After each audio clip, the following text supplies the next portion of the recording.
Ladies and gentlemen, boys and girls, children of all ages, those listening in beautiful, scenic Escaba, Michigan, those listening in the Upper Peninsula, across the state of Michigan, across this great country, the United States of America, and around the world. This is Press Breakers. I am your host, Daily Press Sports Editor, the big dog, Mitch Vosburg, back here for episode 2. That's right, the pilot episode went so well, they gave me a second episode. Let's see if I get a third. Welcome to episode 2. We got a lot to talk about here. We got to talk about, obviously, Jordan Love's contract extension. Went a rant last week about how that's whole, trying to plan a wedding. Well, the wedding happened, everybody was happy, and it's a lot of money. Wow, we'll talk about that too. We'll talk about the MLB trade deadline, about what the Detroit Tigers did. We'll talk about a bit about what the wild card situation is going to look like. We'll talk about which NFL team we feel is going to go from worst to first this year, because in the past 20 years, there's always been that one team. So we're going to find out who that one team is. But first, let's get to our guest. So this guest in particular is someone that when I started here at the Daily Press back in July of last year, I got told this dude is going to work like crazy. But he's legally blind and legally deaf. But through this guy, I kind of learned what dealing with adversity actually looks like. I learned what a good work ethic in this industry looks like. And not only that, this dude is a walking encyclopedia of UP sports knowledge, which is someone who's used UP sports knowledge as the equivalent of a salmon trying to climb an oak tree when he started. It was absolute godsend. So, let's get down to our chat with Daily Press correspondent John Vrancic. Alright, joining us now for episode 2 is a man that, in all honesty, is a walking encyclopedia of UP sports knowledge. Ladies and gentlemen, joining us now, nearly 40 years of work here in the UP, Mr. John Vrancic. John, welcome to the program. How are we doing today? Oh, I'm hanging in there. Yeah. Love that. So, yeah. Originally, make sure this right, Gogebic County area, Bessemer, correct? Yes, went to high school in Bessemer. Gotcha. What year did you graduate? 1970. All right, 1970. Cool. So, what was life like growing up out in Bessemer? Well, it was a lot of small town. Of course, the population was bigger back at that time because you had the White Pine, the copper mine at White Pine was going close to full tilt at that time. Plus, we had some lumber mills in the area, so the population was much higher out there than it is now. In fact, Ironwood was a Class B school at that time. Bessemer was in Class C. Wakefield was in Class C until 1968, and then they dropped to Class D. And Bessemer dropped to D in 1973. In fact, Ironwood is now actually a Class D school, but of course they're Division 3 in some sports, Division 4 in others. And So a lot's changed. Yeah, very much so, because White Pine shut down. In 1995, and of course some of the Connors Mill up north of Wakefield, that's no longer operating. That's been gone for quite a few years. Gotcha. So, for those of you who don't know John entirely, his area of expertise is in the cross-country and track and field realm. Basically, if there's anything going around with people running, he's right there. So, John, as somebody who only runs when somebody waggles a bag of Taco Bell in front of him, what made you gravitate toward the track and field, the cross-country, and the running aspect? Well, I wanted to go out. I wanted to go out in my sophomore year in high school. I was in Ramsey School, between Bessemer and Wakefield. The ninth grade back then was considered junior high, so there was no opportunity for me to go out for track. Then I had a knee injury in my sophomore year and couldn't go out. So I finally went out in my junior year, learned many a lesson, most of them the hard way. Gotcha. And then obviously graduated from Bessemer. Got a chance to run track at Gogebic Community College, correct? And cross country. And cross country as well. That was my first experience with cross country. Gotcha. So what was that like for you? Obviously, first crack at it was at junior college, but I mean, what was that experience like for you? Well, it was a learning experience, no doubt. I mean, the first time we The first time I ran on a cross country course was over in Hurley, Wisconsin, at White, at Eagle Bluff, at the Eagle Bluff ski hill, and near there, and I had no idea what the flag stood for. So I mean, I was running, and what the same with my teammates, and I had to wait for some other guys to catch up to tell me which way. I mean, this so I mean, one of the few Hurley guys who finished ahead of me said, "Well, you got a little lost out there. I've never been on a cross country course in my life, so I didn't have the foggiest notion of what this stood for." Gotcha. So obviously, Go Get Back was a lot of fun. Then I believe, remember right, graduate of Lake Superior State University out in Sault Ste. Marie. Correct? Yeah, I actually didn't graduate from there, but I did go to school. I got an associate's degree from Bay College. It's kind of a roundabout way of doing everything. It's just the way it worked out. I had a history of vision, having vision and hearing, hearing issues, and so that's that kind of slowed my progress at different times. Gotcha. One thing too, like when I first took this job, I got told about your work ethic, but also kind of the flaws too, like obviously legally blind and legally deaf, and I've always been so impressed that even through that adversity, I've met no one with your work ethic. How do you deal with kind of some of the limitations you may have and like just blow them out of the water? Because from the work I've seen you do, like you can't tell the legally blind and legally deaf, but it's there. But I mean, how do you navigate around that? Well, you just have to be willing to go the extra mile. Okay. That's I mean, make no mistake. You're going to be dealing with adversity on a daily basis. I mean, so I have to find ways to overcome that. It's a challenge, but somehow you just manage to find a way to get it done. Yeah. Well, I gotta hand it to you, Johnny. You make it look easy, to say the least. So well, appreciate you tend that. to make it look easy. So we're in the part now where we shift to the lightning round. So I'm gonna rapid fire a bunch of questions, answer them fast. Are you ready? Yep, ready. Okay, first question. Controversial, hot take, but I love hearing the answers to this. Does pineapple belong on pizza? Well, I mean, I can't eat cheese, so pizza. To me, it really doesn't matter, I guess. That's fair. You're at a restaurant. You're ordering a burger. What's on your burger? Nothing at all. Nothing at all. Just totally plain. Just a meat and a burger, and if I want I can always put ketchup on if I decide I want to. Sometimes I do. Sometimes I don't. That's totally fair. Favorite movie? Well, I've never really given that much of a thought. I've gone to a lot of good movies, and it's something I never really took survey of. I mean, I don't know. I guess I never really paid that close attention to it. Mm-hmm. Gotcha. I know you're a big Lions guy. Who's your all-time favorite Detroit Lions player? Well, of course, Barry Sanders. Certainly. I mean, what a running back he was. It's too bad the Lions weren't a contending team when he was there, because he did a great job. He didn't fumble the ball all that much. Billy Sims was a very good running back in the early '80s, but he sometimes fumbled the ball. A little more so than Barry Sanders. Gotcha. All right. Well, you survived lightning round. Congratulations. So let's shift gears here to how a kid from Bessemer wound up with the Daily Press in Escanaba. You mentioned your journey going from Gogebic to Lake State to Bay. How'd you end up here in Escanaba?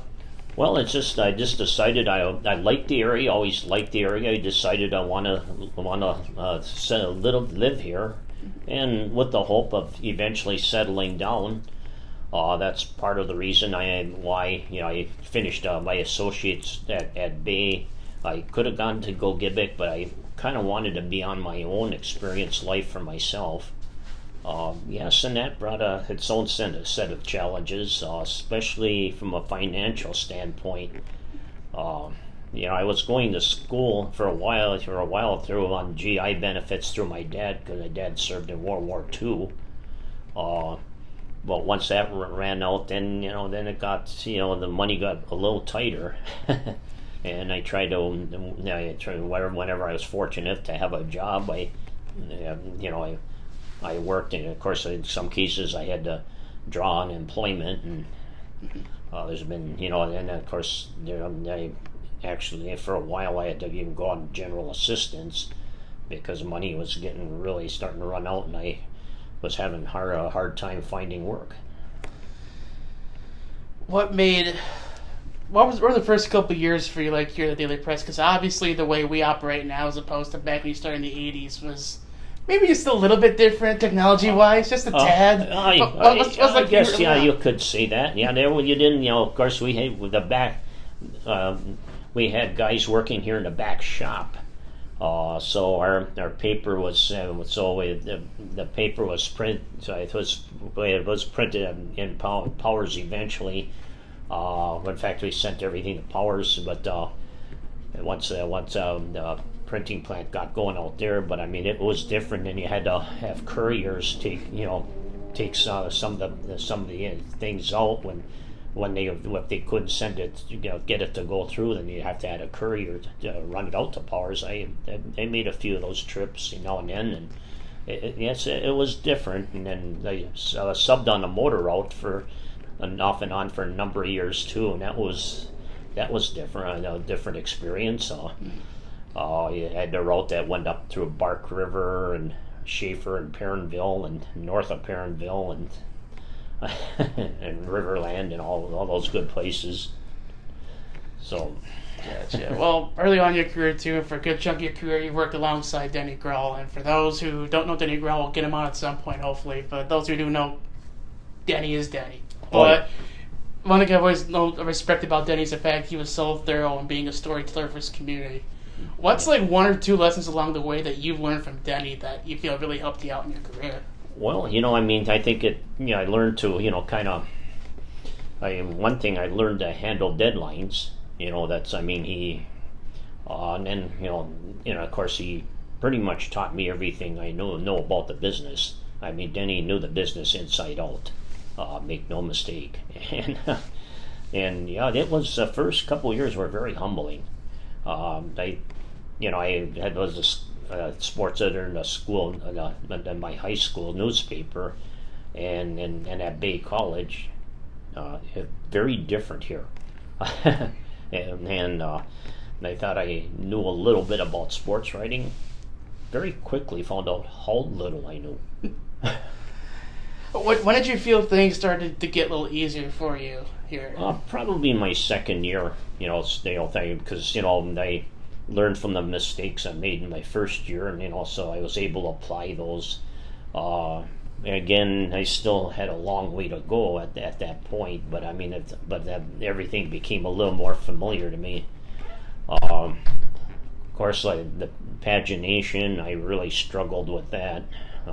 That was, and again, I think my vision and hearing had something to do with that too, because I could not, the pace was just faster than I could handle, and that's because some of the issues, same issues I had at Lake State, where they were on quarters and Gogebic and Bay were on semesters. I could keep up at Gogebic and Bay, but at Lake State I really had a hard time, and the lengthy reading assignments were what killed me. I mean, because I was a slow reader, and so I was constantly falling behind.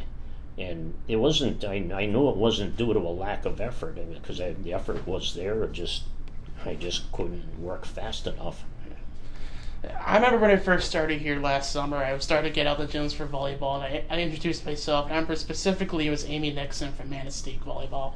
I introduced myself, like, hey, how you doing? I'm Mitch. She's like, hey, how you doing? I told her from the Daily Press. The first question she asked me was, is John Vrancic still at the desk? And I told her, absolutely, I'd be so lost without him. And a lot of coaches asked about that too when I first started. Is John still here? Is John still here? Do you feel you've made a good impact on this community? Because I feel like you have, but do you feel like you have? I think I can honestly believe that I have. I would certainly like to think that I had. I guess, it's similar compared to when I ran track and cross country at Gogebic. That was a good fit for me. and I think I was a good fit for them. So at least I would like to think I was, and but getting back to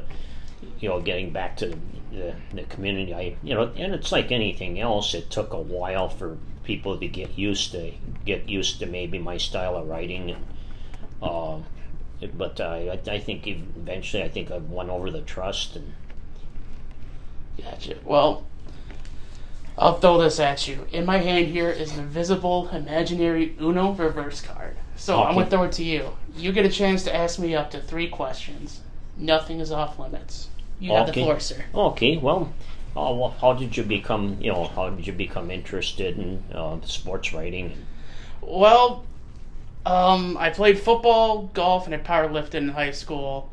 I got recruited by one school my junior year, and I just realized, the athletic side, it's like, I'm 5'9", at the time I was pushing around 225, 250. I was slow, I was kind of strong, but I kind of realized, athletics weren't quite for me. So, fortunately, I had a skill with writing, which thanks to my high school English teacher, Josh Vick, for pointing that out. And then went up to CMU with a total intent of being a broadcasting major and an athletic coaching minor. First semester, I had an introductory broadcasting class and an introductory journalism class. Oh, sure.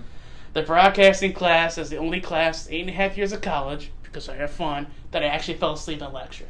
Oh, okay. The journalism class, I absolutely thrived in. Oh, sure. But I think I went up with a 3.5 or 4.0 in that class. So I signed my major that semester, and the rest is history. Okay. What has been the most rewarding part of your job, here at the Daily Press? And the most rewarding, I'd say just I get to be kind of a historian and a storyteller for this part of the UP, because when I first took over, obviously, for those who don't know, the person before me, Justin St. Ars, died in early October 2022. So they had to search for 7 months to find someone to replace. So that void was there, and I was a man of steel at the time. And honestly, I prayed, give me a sign what the next step is, show me an opportunity, and then I get an alert through LinkedIn saying, job posted, Sports Center, Escanaba, Michigan. Give it a shot. Why not, right? Oh, sure. I was talking with some other newspapers, but see how this goes. Within 2 hours of me applying, I got an email from Brian Rowell, our editor, asking me to set up an interview. So next day, it was 11 a.m., phone interview. We started. 11:15 a.m., I got offered the job. 2 days later, I accepted it. So, happened really fast, but, it happened real quick. Okay. And then, how do you what do you think about living in the UP? My neighbor Wiz put it the best way, a month or two after I moved up here. People judge you based off your work ethic and your attitude. They could care less about your flaws. Because at the end of the day, everybody's flawed. But I'm in a place now where I work with great people like you, like everybody in this office, where I get a chance to just be me. And sure. I can honestly say that in some environments in the past, and probably you've probably experienced this too, that hasn't always been the case. But up here, I just get to be me. I get to have fun. I get to do what I love. Honestly, no day here has felt like a day at work. It just feels like me just having fun. So, sure. Yeah, that kind of wraps up that portion. So we'll end it here. John, last question. What are 3 things you're grateful for? Well, most, one thing, first of all, for family, and having other, having my friends, my health, my health, and even, for my age, my health is still pretty good. I can still run a little bit, and I can still get around pretty well. Gotcha. Alrighty, well, John, thank you so much for your time, my man. I would be so lost if you weren't here with me, so from the bottom of my heart, I appreciate everything you've done to help me get here during the past year. Well, I want to say, feeling is mutual. Thank you for, allowing me to do, what I do, what I do best, and it's certainly been a pleasure working with you and Adam, and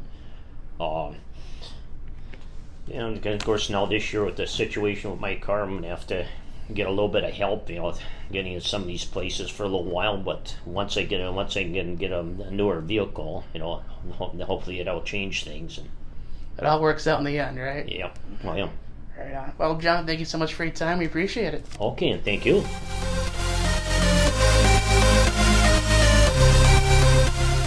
All right, big thanks to the man, John Vrancic. I kind of refer to him as the legend because, man, this dude's been around for so long. Again, if it weren't for that man, I would have been so lost here. I probably would be, not here, to be being totally honest with you. But shifting gears here, let's bring on another member of our office here to help kind of talk about some stuff that's going on more in the professional world. Ladies and gentlemen, he's new to the office here from the great state of Georgia. Ladies and gentlemen, staff writer Noah Johnson. Noah, welcome to the program and welcome to the UP. How are we feeling?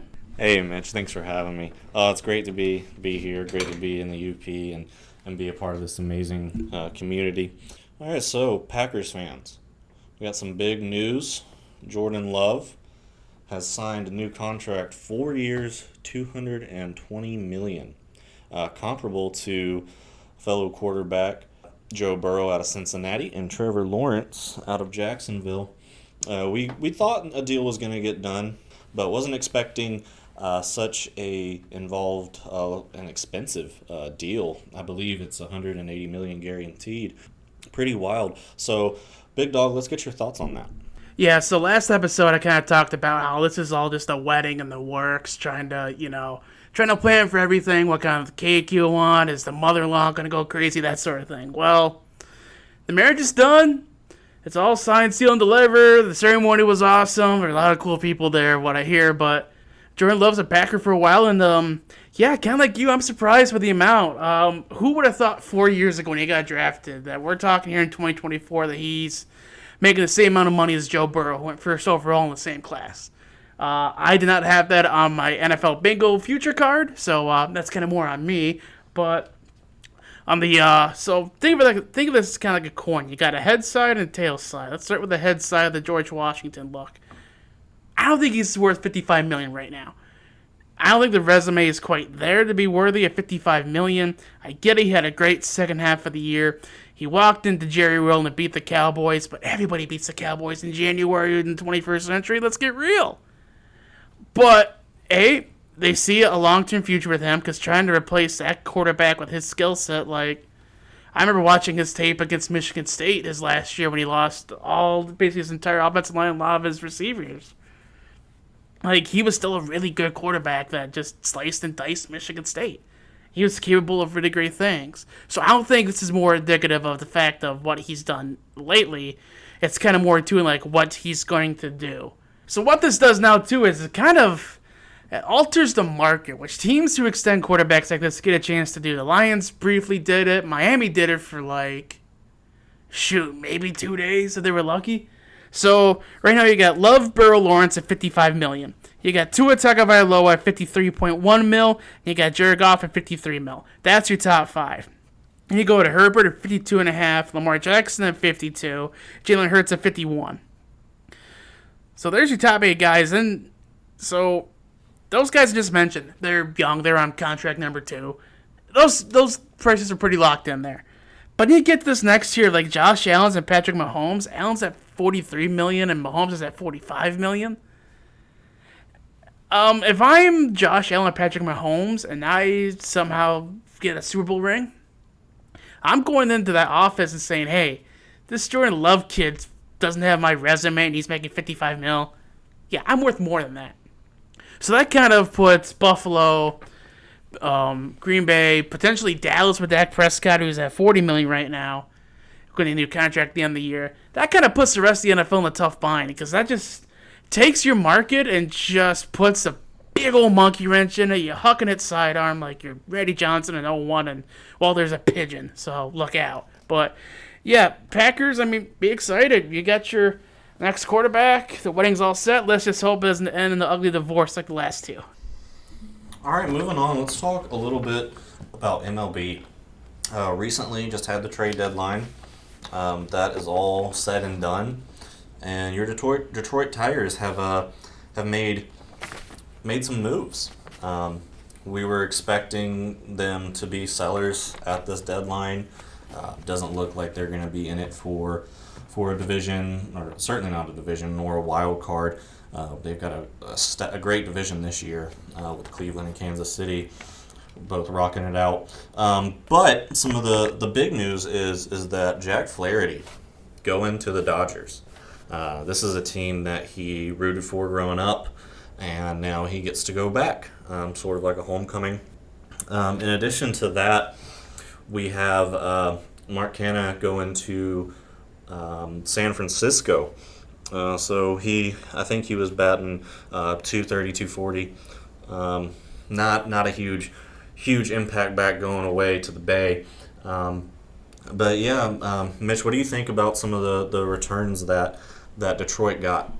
Yeah, so with Andrew Chafin and Carson Kelly getting dealt to Texas was kind of weird out of the gate. It seemed like Detroit was only dealing with Texas early on before the deadline hit, which, hey, whatever tickles your fancy, have at her. The Flaherty return to me is really interesting because you add a guy potentially that can start as shortstop next year, and you add another piece to your young core. So here's what I'm talking about. Flaherty, the Dodgers' hometown team, a team that is desperately in need of starting pitching based off their entire rotation is basically like Fred the Fish from SpongeBob, and something's hurting. It's not always a leg, but a shoulder, elbow, something, I don't know. But the return they got, Trey Sweeney, a shortstop prospect, and Thayron Liranzo, which I'm starting to say better out loud as opposed to just reading it. But let's start with Trey Sweeney first. This dude collegiately was Ohio Valley Conference Player of the Year in 2021. 382 average, 522 on base, 712 slug, 14 home runs. Ohio Valley Conference Player of the Year. Drafted 20th overall in 2021 by the New York Yankees. So, I mean, if an organization like the Yankees, who has a pretty good track record of drafting and developing players, Aaron Judge and the entire core from the late 90s, 2000s teams, tell you they probably saw something good with him. Got shipped off the Dodgers in a minor move last year. In AAA Oklahoma City, he's hitting 254 with a 334 on base, 761 OPS, 13 home runs, 62 RBIs, and 16 stolen bases. He is 24 years old, 6'3", left-handed bat. What I'm smelling right now is you're going to see with Javier Baez with what Houston did with Jose Abreu. Just cut ties. Here's your money. Thank you for your efforts. It's not working here. You're free to roam around the rest of the league or anywhere you want to go and see if anything can pop up for you, because the dude needs a boat oar to even swing at some of the pitches they're framing at him. But Sweeney's a guy I feel that September he comes up, and I think he'll have the first crack at being in the lineup at everyday shortstop next year, and you'll have all that full team control on him, about 5-6 years worth. And a guy who in the 2021 class, it was kind of arguable that he was the best hitting prospect, which, heck, I mean, 13 home runs, 62 RBIs, and 16 stolen bases. Man, that's that would leave the Tigers, I think, in a couple categories right now, which is says something about the hitting prospect. So Sweeney, that's a guy I see. Maybe not the highest ceiling. I think maybe more like a J.J. Hardy type of guy, just reliable. Maybe that's been his whole career in Detroit, but a guy that could be productive for a couple years. And then Thayron Liranzo, the Dodgers' third best catching prospect, which is saying not a whole lot, because the Dodgers' third best catching prospect would be the best catching prospect for like 25 teams in the league, which is, kudos to the Dodgers for that farm system. But signed out of the Dominican Republic when he was 18. He was playing with the Great Lakes Loons in high A ball, which is located in Midland, Michigan. 6'3", switch hitter. We'll see how that goes. I'm excited for him because obviously a switch hitting catcher. Obviously, you think of guys recently like a Victor Martinez or a Carlos Santana who have made their way also to first base in their careers. But more importantly, he's 21, and he joins already a young nucleus they have with Max Clark, who was their third overall pick last year, who's 19, currently with the West Michigan Whitecaps. And also Bryce Rayner, who was their also 19, was their first round pick this year at 11th overall. So now you got, hopefully, in 3-4 years, you got your center fielder, shortstop, and your catcher of the future right there in these three guys. Which, heck, with the way the Tigers are going, Jackson Joe needs a couple more years, color prospects needed more years. I mean, yes, I get it. Some of the experts or analysts weren't biggest fans of the haul. I was talking to my brother, and I thought the package for Flaherty would be 2 of your top 15 prospects. They got the number 8, number 22. But with the Dodgers system and Sweeney, I think Sweeney would have been a top 15 guy for a lot of other teams. So you get a shortstop that can fill the gap, maybe go long-term for you, starting next year. Then you get on another big body catcher that's a switch hitter. So honestly, I like what they did with this trade. I know it's not the sexiest deal the package could have got. It wasn't this massive haul. But for a rental guy like Flaherty, I think that front office did, pretty damn well for himself. So to close this out here, I'm going to shift gears to the NFL. So every year, there's always that one team that goes from worst to first. Last year, it was, to the surprise of me big time, the Houston Texans. But who's it going to be this year? 3 teams to watch out for. So here's my 3. I think the most obvious choice is the Cincinnati Bengals. Just because with this offense and this current state, it's kind of the last dance when you consider the contract situations for T. Higgins. And you're not quite sure what you're going to do running back. Your O-line you invested in, but we'll see how that goes. Obviously, Joe Burrow's got a new haircut, looking like the real Slim Shady because he's standing up. Defensively, still young in the secondary. I like it, though. You lost DJ Reader, which is kind of big, but again, the AFC North is a bloodbath. The Hard Knocks in season they're going to do on that division alone, it's going to be absolutely insane. It's going to be must-watch streaming television. If you don't have HBO Max, I recommend getting it by December because that's going to be something you do not want to miss if you're a true NFL fan. So Cincinnati, I think, is the most likely option. My mid-tier option, I like the LA Chargers just because on defense you got a fresh voice and someone who's not just going to run man coverage cover 2 75% of the time and get burned. I was at that Packers-Chargers game, and that's all I saw him run. Cover 2, man coverage, boring. But you still have Khalil Mack and Joey Bosa as your edge rushers. You still got Derwin James back at safety. The D-line needs some work. It's always needed work since Staley's been there. Offensively, you got 2 legit tackles. And you got the opportunity for a lot of guys to step up around Justin Herbert. Herbert, top 10 guy, quarterback in the league. Anybody who disagrees with that, shut up. But obviously, the playmakers, receivers, we'll see how Quentin Johnston fits in now with a different team. We'll see how Quentin Johnston fits in with a different scheme. I think he can still be the good receiver. Just what the Chargers tried to do with Kellen Moore was obviously not working, especially playing behind Mike Williams and Keenan Allen when they were healthy. Running back, we'll see. That's still a question mark, but I wouldn't be surprised if the Chargers somehow went 11-6 and somehow got a tiebreaker over Kansas City to get that division and get the 3 seed in the AFC. That would not surprise me one bit. So I like the Chargers option there. Now, my deep sleeper, and a team that I'm actually going to put money on to win their division this year. It's not just because my mom and stepdad are season ticket holders of this team, but I legit believe in it. Because this division's been so screwy the past couple of years, so unpredictable. The Tennessee Titans, I think, have a pretty good shot of going from worst to first. Now, I get it. What about the Houston Texans? They won a playoff game last year. Yeah, and that was last year. Cool, congratulations. Sophomore slumps are real in the NFL. You know, a couple injury here, an injury there. I like the way Houston's upgraded.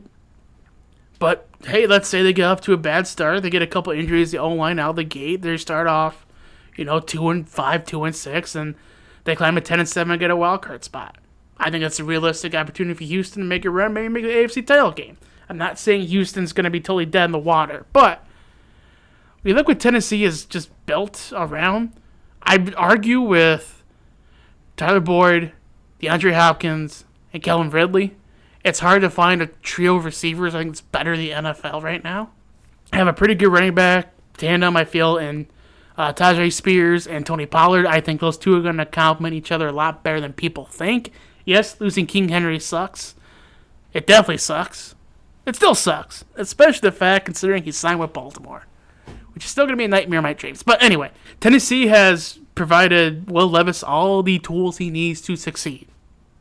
And I think he has the ability to do that.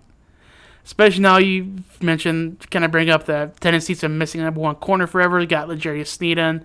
I got Jeffrey Simmons in the middle. I think Tennessee's a lot better than they were last year.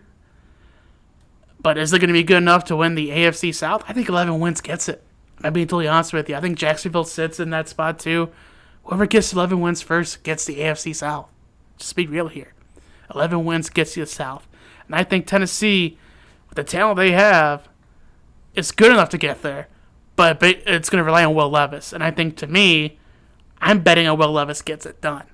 Now, could I be wrong?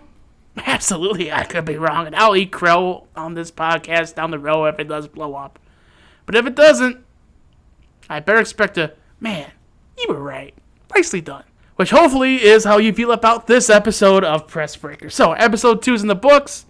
I think we're good enough for episode 3. I'll check with the bosses on that. But until we talk to you again, ladies and gentlemen, thank you for listening. Like, share, subscribe, share this episode. I don't care if you do it through social media. I don't care if you share it on Spotify, YouTube. I don't care if your carrier pigeon drops off your neighbor's door.